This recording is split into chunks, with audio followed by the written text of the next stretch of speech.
Ақтөбеде бизнестің жаңа өкілдеріне жол ашылды. Жаңа жоба бизнес саласына жол тартпақ болғандарға қаржылай көмек көрсетпек. Қомақты қаржыдан дәмелілер аз болмады дегенмен Қазылар алқасы бірнеше күн бойы ақтөбеліктердің кәсібінен нәсіп табу жолын ұсынған тың бастамасын таңдап алды.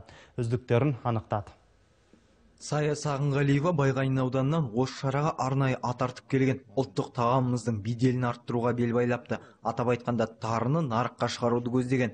Бүгінгі күні базар маңында қалай болса солай сатылып жүрген құнарлы сөкті дүкен сөрелеріне неліктен шығармасқа дейді.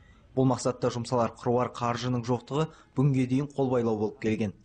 Шайдың қорабын дайындап, сол 500 граммды қорапқа салып сатылатын болады. Жалпы бұл тарымен тоқталып қалмай, тарыдан біз жент жасаймыз, оның жанма жасаймыз, одан тары көжесін істейміз, одан ұн өндіреміз, одан жаңағы нанды пісіретін бізде үлкен жалпы завод болады.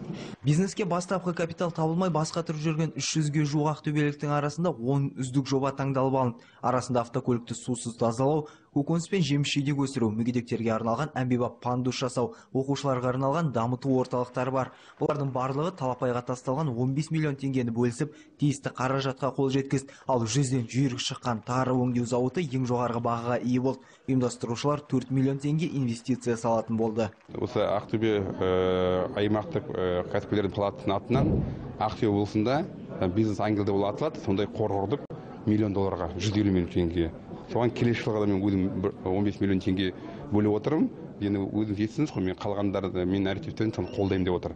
Енді бұйыртса мұндай шараларды біз ай сайын Ақтөбеде өткізгіміз келіп жоспарлап жатырмыз. Бастысы жастарды қолдайтын жандардың көп болуында. Ал бүгінгі жобаларға бөлінген қаражат уақыт өте қайтарылатын сома.